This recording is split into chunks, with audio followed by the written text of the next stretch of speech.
turi muri komine Rumonge intara ni Burunga.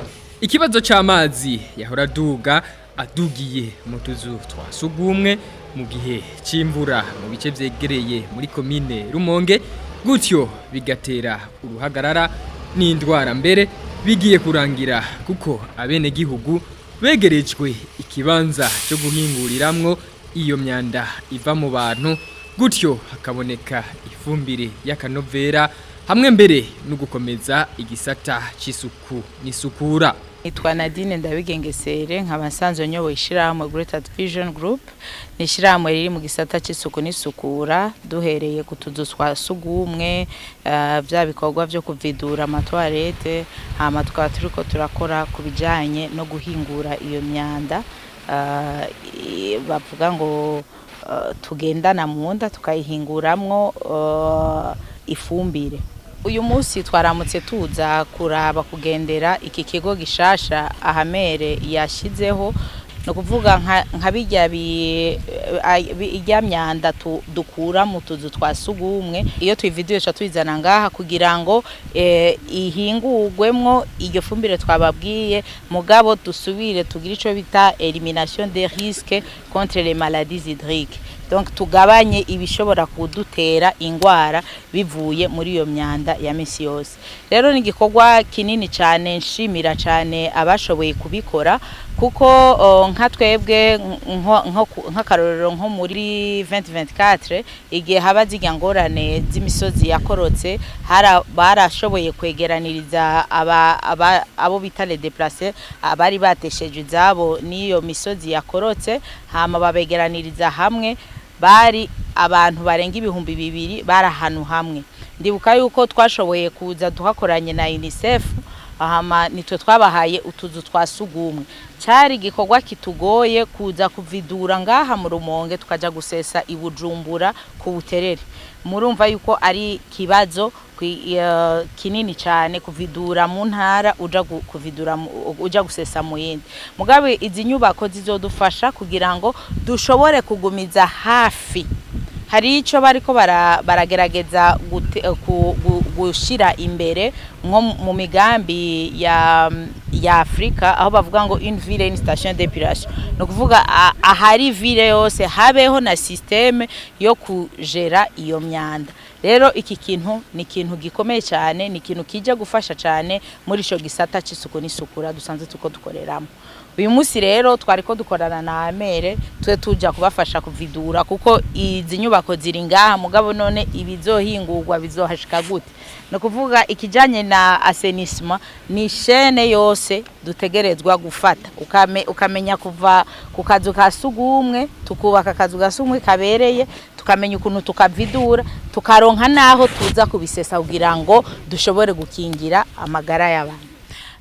Ico nashaka gushikiriza nuko nshimira cyane igihugu cavyumviriye, ndanasaba nkanibutsa abarundi twese ikibazo c'isuku n'isukura ntikiraba leta yonyene, kiraraba n'abagwiza tunga, kiraraba n'abanyamitahe, kiraraba n'umwene gihugu wese ku gatwe kiwe.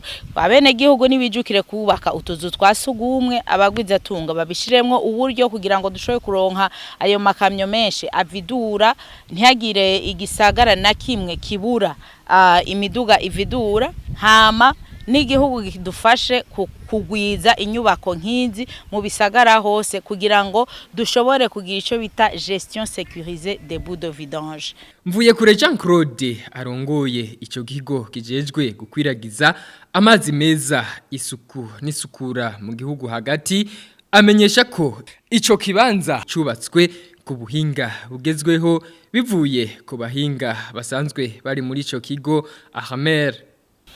Tukaba turi hano ku musozi wa Kizuka mu ntara ya Burunga muri komine Rumonge. Akaba ari site yaje kugira ngo dushobore gufasha aka karere kugira ngo baronke aho bashobora gushira amazi acafuye avuye mu mihana y'abantu. Mubona ko ari na site yegereye ikiyaga ca Rumonge, ikiyaga ca Rumonge kiri hafi ya Lac Tanganyika. Lac Tanganyika uno munsi dufata nka source principale d'eau potable kuri iyi litorale yose du lac.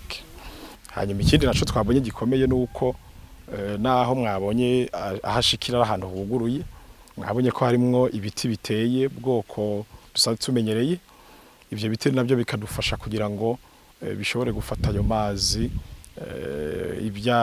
ya myuka mibi iva muri ayo mazi ntibishobore guhungabanya umutekano w'abegereye hafi y'izi nyubako. Bwa mbere ho inyubako zubatswe nk'uko amategeko abisaba, kuko ni inyubako twubatse dukurikije ivyigwa dusanzwe twebwe nyene twikorera nk'abahinga babyo. Hanyuma ni inyubako twebwe nyene ikigo ahamere cashize mu ngiro gikurikije ya mategeko, gikurikije ico twokwita les normes et les standards internationaux. Akaba ari inyubako atagasorobo zifise, kuko novuga ko murabona ko menga hasa na hashasha hano, ntikigo ni site itarakora cyane, mugabo aho imaze gukora nko mu Ruyigi twarabonye neza ko site atakibazo itera.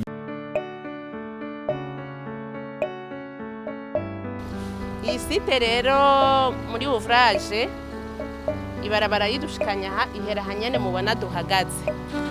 Aha duhagaze murabona ko bubatse kanare ndende iva higashika hariya.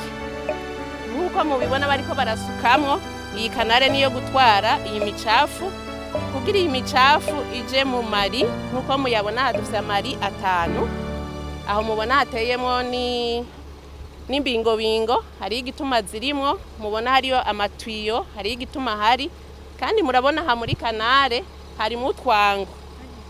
Nukuvuga ko twugururira aho dukeneye ko bija, tubirungitse ntibija aho bishaka.